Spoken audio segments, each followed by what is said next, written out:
mañana, ya casi va a ser tarde, quiero antes de comenzar aclarar un poquito lo que va a suceder esta tarde. Yo estaba ocupado entregando la información a la persona encargada y no pude escuchar muy bien a qué hora se anunció la actividad de esta tarde. ¿Alguien me puede aclarar? A las 4 de la tarde. ¿Qué vamos a hacer nosotros a las 4 de la tarde? Bueno, primeramente vamos a tener un mini concierto. Yo voy a seguir tocando piezas instrumentales en la guitarra clásica, y además del mini concierto tendremos un seminario de aproximadamente media hora acerca de la música y la adoración. El seminario se titula ¿Cómo mejorar la música de adoración? Luego del seminario vamos a tener una sesión de preguntas y respuestas. Y usted puede hacer las preguntas que quiera en relación. Yo vengo de la República Dominicana, la provincia de Atomayor, pero conocí a una persona que para mí ha sido un amigo por muchos años. Recuerdo que yo estaba estudiando en el Colegio Adventista, y como iba a estudiar música, el Colegio Adventista no tenía lo que yo quería, salí a estudiar a la Universidad Interamericana en San Germán. Y como era verano, yo había entregado las llaves, estaba buscando un apartamento, y Agapito Núñez me dijo: no hay problema, mientras consigue apartamento tú te puedes quedar en mi apartamento, no hay ningún problema. Y yo eso no lo olvido. Yo sé que quizás no se acuerda, pero él siempre ha sido una persona muy hospitalaria y un amigo fiel. Muchas gracias, Agapito, por todo tu servicio, toda tu ayuda. Gracias a la hermana que me hizo la invitación esta mañana, que se me pasa su nombre, Lorelis. Ajá. Gracias al pastor por ofrecerme su púlpito. Gracias a los líderes de la iglesia. Y demás está decir que me siento feliz con el pueblo de Dios. Donde quiera que usted llegue, mi hermano, en cualquier parte del mundo, y usted va a una iglesia adventista, usted sabe que llegó a su familia, porque somos una gran familia por todo el mundo. Qué bueno. En esta mañana, como ya dije, vamos a hablar acerca de adoración. Vamos a introducir el tema de esta tarde. Vamos a hablar sobre música y adoración. Yo quiero hacer una pregunta. ¿Qué es adoración? ¿Qué es la adoración? ¿En qué consiste la adoración? Para algunas personas la adoración es poco más que venir a la iglesia, cantar, orar, ofrecer una ofrenda, pero no tienen una idea clara de lo que es la adoración. Yo tuve la oportunidad, mientras preparaba mi tesis doctoral en la Universidad de Boston, de preparar una encuesta que fue distribuida a 552 iglesias de la Unión del Atlántico. Ustedes saben, la Unión del Atlántico cubre los estados de New York, Connecticut, Rhode Island, y varios más. Y fue muy interesante lo que yo descubrí. Esta tarde quizá podría compartir algunos de mis hallazgos, pero lo cierto es que la adoración está cambiando. Hay un cambio, una tendencia al cambio en la adoración en las iglesias. Una cosa que descubrí, que yo sospechaba, que muchas iglesias ya están usando cada vez menos el himnario y están usando otros recursos, proyecciones de PowerPoint, videos, coritos, y el himnario no se estaba usando como se usaba antes. Ahora hay otros medios, otros recursos. Pero estos cambios en la adoración, la pregunta debería ser: ¿son positivos o negativos? ¿Son bíblicos o no son bíblicos? Esto es lo que vamos esta mañana a explorar.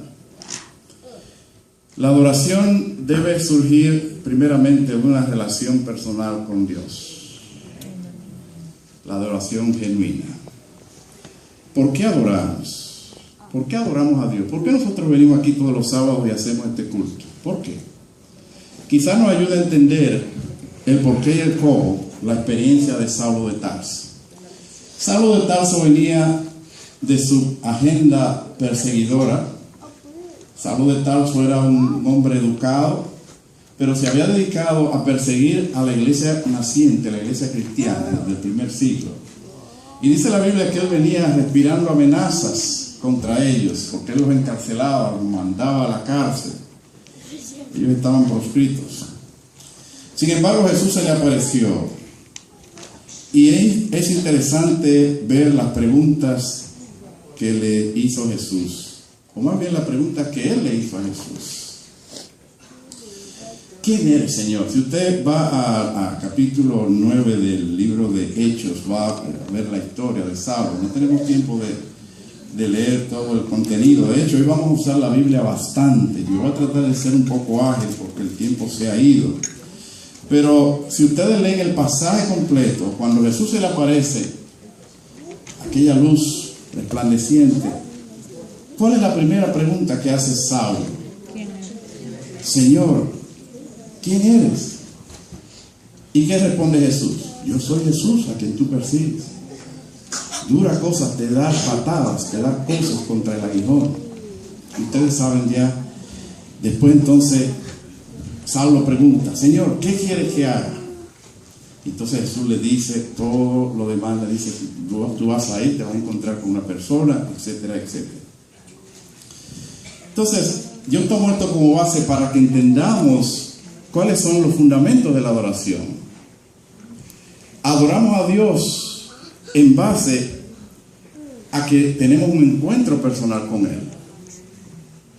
Y primero tratamos de saber quién es Dios. ¿Quién es Dios? La adoración nuestra se basa en el carácter de Dios, en lo que Dios es. Y después nosotros le preguntamos a Dios, Señor, ¿qué tú quieres que yo haga?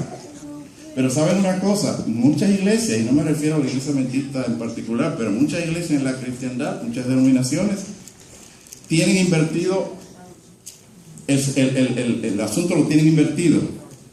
Dicen, Señor, ¿qué quieres que yo haga? Y después averiguamos quién tú eres. Así no funciona. Así no funciona.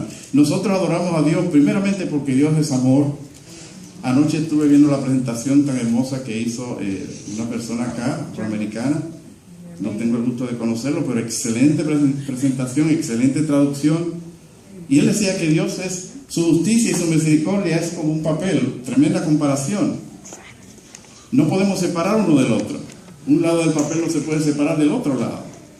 Entonces, conociendo a Dios, conociendo su amor, su misericordia, nosotros entonces le adoramos y pedimos, Señor, ¿qué tú quieres que yo haga? En otras palabras, la oración es la respuesta nuestra a lo que Dios es y a lo que Dios pide que hagamos. Pero ¿sabe una cosa? Mucha gente quiere adorar a Dios como a mí me gusta. Yo adoro a Dios como yo me siento bien. Yo voy a la iglesia que yo me siento bien. Yo quiero escuchar la música que a mí me gusta. Yo quiero, yo. ¿Sabe cómo dice un amigo que esa es la religión del ombligo? Porque siempre se está mirando a yo. La religión del ombligo. Pero la religión del ombligo no es la religión bíblica. La religión bíblica comienza preguntando, Señor, ¿quién eres? Tenemos que explorar entonces, ¿dónde exploramos nosotros quién es el Señor? La palabra nos explica quién es Dios. La palabra nos muestra quién es Jesús. Entonces la palabra también, Dios nos dice cómo Él quiere que le adoremos. Dios no quiere que le adoremos como a nosotros nos convenga o como a nosotros nos guste. Dios tiene unos parámetros, Dios tiene una forma, esa es la forma que nosotros deberíamos buscar para adorar a Dios. Así que la adoración comienza con esas dos preguntas fundamentales. ¿Cómo dice la Biblia que los sabios de Oriente adoraron a Dios? Y hay muchas formas de adorar a Dios. Dice la Biblia que ellos adoraron a Dios ¿con qué? Con mirra, con oro, con incienso. Nosotros adoramos a Dios con nuestras ofrendas. Nosotros adoramos a Dios cuando cantamos, cuando oramos. Son actos de adoración porque nosotros estamos reconociendo que Dios es más grande que nosotros y que Dios es más poderoso que nosotros. Entonces nosotros le rendimos tributo, le rendimos homenaje. Eso es la adoración. Es indispensable que adoremos a Dios de acuerdo a las pautas que Él mismo Dios ha trazado en su palabra y no de acuerdo a concepciones humanas. Sin embargo, a través de la historia, la tendencia humana ha sido a adorar a Dios de acuerdo a preferencias humanas y no según el consejo divino. En esta mañana vamos a hacer un estudio rápido para ver cómo en la Biblia hay un ejemplo de una persona que en lugar de seguir el consejo divino de cómo adorar a Dios, él quiso adorar a Dios de acuerdo como a él le parecía. Es un ejemplo trágico porque causó unas situaciones trágicas. Es el caso de Jeroboam. Y vamos a basarnos esta mañana en esta tarde ya, en el libro de Primera Reyes, capítulo 12, versículo 26 al 33. Es la historia de Roboam y Jeroboam. Vamos a aclarar eso desde el principio. Son dos personajes diferentes. Roboam fue el hijo de Salomón. Ustedes saben que Salomón, ¿cuál fue el primer rey? A propósito, vamos a revisar un poquito porque yo veo que aquí los niños son muy vivos, los niños responden de una forma tremenda. Vamos a ver, y los adultos también están a ese nivel. ¿Cuál fue el primer rey de Israel? Recuerden que yo soy maestro y me gusta hacer preguntas. Saúl. Después de Saúl le siguió ¿quién? David. Después de David ¿quién? Salomón, que fue el hijo de David. Y Salomón tuvo un hijo que se llamaba Roboam. ¿Okay? Cuando Salomón termina su reinado, muere, viene Roboam en su lugar. Entonces la historia se basa en los hechos de Roboam. Ahora hay otro personaje en la historia que se llama Jeroboam. Jeroboam estaba fugitivo, se había ido a Egipto huyendo porque él no tuvo problemas con Salomón mientras Salomón vivía. Pero cuando él se entera que Salomón ha muerto y que el hijo Roboam va a tomar el reino, a él lo mandan a buscar de Egipto, porque ya había una conspiración tramada como para dividir el reino. Había ya algo cuajándose por ahí, y le dicen a Jeroboam: ven de Egipto, ven, que tú vas a ser el rey. Entonces, sucedió lo que tenía que suceder. Eventualmente se confrontaron las 12 tribus unas contra otras, y estuvieron a punto de guerrear. Y para hacer la historia corta, el reino se dividió. Por un lado el reino de Judá y Benjamín, y por otro lado las otras 10 tribus. Así que Roboam vino a ser el rey de Judá, que tenía 2 tribus nada más, y el otro rey, Jeroboam, el rey de Israel. Ahora, Jeroboam tenía problemas porque la gente normalmente iba a Jerusalén a adorar. Todas las 12 tribus iban a Jerusalén, ellos decían subimos, porque Jerusalén estaba en las montañas, en la parte alta. Pero entonces Jeroboam diseñó un plan para evitar que la gente fuera a adorar a Jerusalén, porque él decía: si se van a Jerusalén y se mezclan con las otras 2 tribus, se van a quedar por allá y yo voy a perder mi reino. Así que leyendo en Primera Reyes, capítulo 12, del 26 en adelante, leemos de la siguiente manera. Y dijo Jeroboam en su corazón: ahora se volverá el reino a la casa de David, si este pueblo subiera a ofrecer sacrificios en la casa de Jehová en Jerusalén, porque el corazón de este pueblo se volverá a su señor Roboam, rey de Judá, y a mí me matarán, y se volverán a Roboam, rey de Judá. ¿Qué les parece? Él dijo: bueno, las cosas no pintan muy bien. La gente tiene que ir a adorar y se van a ir a Jerusalén, que pertenece al otro reino. Así que yo voy a diseñar un plan. Voy a diseñar una reforma religiosa de tal forma que yo evite que la gente se vaya allá y yo me pueda quedar con mi gente acá.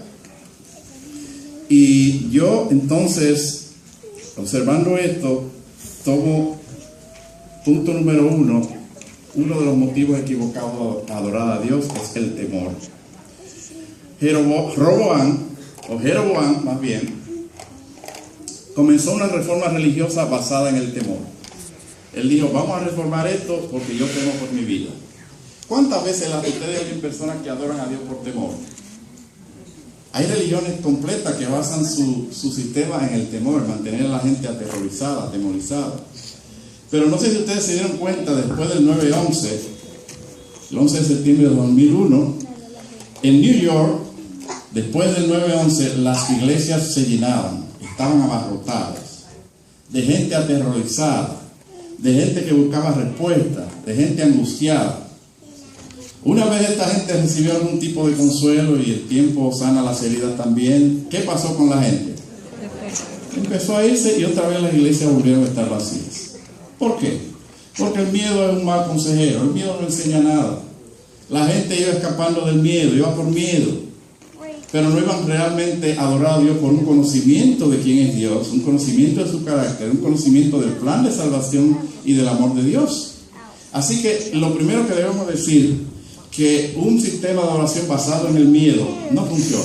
Simplemente no funciona, porque el miedo es pasajero. Usted no puede vivir toda su vida impulsado por el miedo. Y no puede una persona accionar a base de amenaza y de miedo y de temor. Esto fue lo que hizo Jeroboam. Vamos a reformar esto porque yo temo por mi vida. Primer error. ¿Qué sigue diciendo el versículo 28? Y habiendo tenido consejo, hizo el rey 2 becerros de oro y dijo al pueblo: bastante habéis subido a Jerusalén, y aquí tus dioses, oh Israel, los cuales te hicieron subir de la tierra de Egipto. ¿Qué les parece? Segundo error de Jeroboam: cambiar el objeto de adoración. Cambiar el objeto de adoración. En lugar de permitir a la gente que adorara a Dios verdadero, él se creó 2 becerros de oro y le dijo a la gente: estos son los dioses que te sacaron de Egipto. ¿Qué le acuerda ese relato a ustedes? A Aarón, el hermano de Moisés, que Aarón, cuando estaba allí, Aarón fue un líder pusilánime, él hizo lo que la gente le dijo, y entonces cuando Moisés lo confronta, dice: no, nosotros tiramos en el fuego el oro y salió un becerro. Oh, sí, qué bien, el becerro salió solito, sí, el becerro, qué bien. En realidad él, por falta de fe, se dejó presionar por el pueblo y no tuvo el valor de enfrentar al pueblo. Incluso él dice que se pregonaba en el pueblo: mañana vamos a hacer fiesta solemne a Jehová, y tenían el becerro de oro. Ahora observen ustedes, ellos estaban haciendo fiesta a Jehová usando un becerro de oro. No era que ellos adoraban el becerro, pero estaban usando un becerro como símbolo de Jehová para la fiesta de oro. ¿No les suena a ustedes su familiar? Uno lo dice: no, yo no adoro la imagen es solamente un recuerdo que me ayuda. No funciona. Nosotros no podemos cambiar el objeto de adoración. Dice, ¿cómo dice el mandamiento? No te harás imagen de semejanza de nada, ni de lo que está arriba ni abajo, ni en ningún lugar, porque yo soy Jehová tu Dios, fuerte y celoso. No podemos cambiar el sistema de adoración de Dios. Aún las cosas buenas se pueden convertir en ídolos. Por eso Jesús dijo: el que ama a padre o madre más que a mí, no es digno de mí. El que ama a hijo o hija más que a mí, no es digno de mí. Aún las cosas buenas las podemos convertir en ídolos, ¿sí o no? Dios pide un corazón sin división. Amarás al Señor con todo tu corazón, con todas tus fuerzas, con toda tu alma. Eso es lo que Dios nos pide, no un corazón dividido. Ese fue el segundo error de Jeroboam: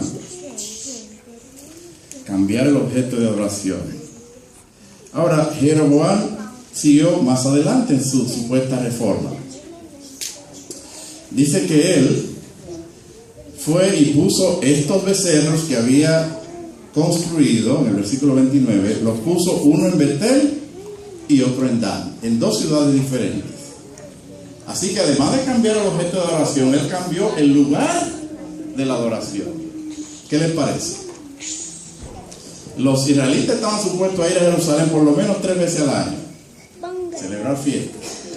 Y él dijo: no, ya ustedes no tienen que ir a Jerusalén para nada, ya aquí vamos a resolver esto rápido. Ustedes ahora van a ir a Betel o van a ir a Dan. Y dice el versículo 30: y esto fue causa de pecado, porque el pueblo iba a adorar delante de uno hasta Dan. Hizo también cosas sobre los lugares altos, etcétera, etcétera. Así que él cambió el lugar de adoración. Nosotros podemos correr el mismo riesgo. Decirle a la gente: bueno, esta es una religión en descuento, una religión especial. No, tú no tienes que sacrificarte tanto. No hay que sacrificarte tanto, Dios no te pide tanto. Eso fue lo que Jeroboam le dijo al pueblo: ustedes no tienen que pasar tanto trabajo yendo tan lejos. Ustedes pueden aquí mismo adorar a Dios. Pero Dios había dicho que había que ir a Jerusalén. Hoy en día se ofrece una religión barata, una religión en la cual no hay que pagar un precio.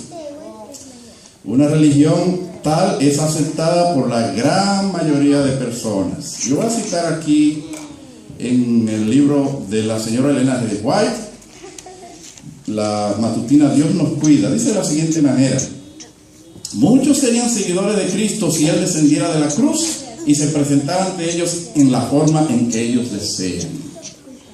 Si viniera con riquezas y placeres, muchos lo recibirían alegremente y se apresurarían a coronarlo como el Señor de todo. Si solo pusiera a un lado su humillación y su sufrimiento y exclamara: el que quiere venir en pos de mí, agrádese a sí mismo y goce del mundo y será mi discípulo, multitudes creerían en él. ¿Qué les parece? Eso es lo que el público quiere. Eso es lo que las grandes multitudes quieren.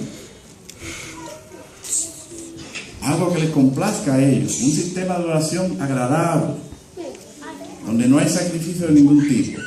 Una religión en especial, en descuento. On sale. Pero Jeroboam no se detuvo allí. Jeroboam cambió el lugar de adoración. Dice en el libro de Hebreos, capítulo 10, versículo 25: no dejando nuestra congregación como algunos tienen por costumbre. A veces esto se menciona para exhortarnos a nosotros a venir al templo con regularidad, porque casi en muchas iglesias es un problema. La iglesia se llena los sábados, pero los viernes, los miércoles de la noche, ¿cómo está? Es un problema generalizado. Y es bueno que tengamos en cuenta que Dios siempre espera por nosotros. Pero Jeroboam fue mucho más allá de simplemente cambiar el objeto de oración, cambiar el lugar de oración. Él también cambió el sacerdocio. Observen lo que dice el versículo 31. Estamos en Primera Reyes, capítulo 2. Hizo también cosas sobre los lugares altos e hizo sacerdotes de entre el pueblo que no eran de la tribu de Leví. Oh, aquí hay un problema. Aquí hay un problema serio. La tribu de Leví era la tribu designada dentro de los cuales iban a salir los sacerdotes del pueblo a perpetuidad. Porque la tribu de Leví fue la que se mantuvo fiel. Cuando la apostasía allá en el monte Sinaí, ellos se mantuvieron fieles. Y a ellos se les dio el sacerdote a perpetuidad, de por vida. Pero ahora, Jeroboam dice: no. ¿Quién dijo que ustedes están discriminando contra el resto de la gente? O sea, aquí también hay gente buena en las otras tribus. Esta gente está capacitada, esta gente también son santos. ¿Por qué ellos no pueden ser sacerdotes? ¿Saben ustedes? Ahora hay una gran discusión en estos últimos años en relación a que las iglesias también quieren modificar lo que Dios ha dicho. Esta tarde quizás podríamos abundar sobre eso, porque este no es el momento, no tenemos tiempo. Pero Jeroboam dijo: no, cualquiera de ustedes puede ser sacerdote, no tiene que ser de la tribu de Leví.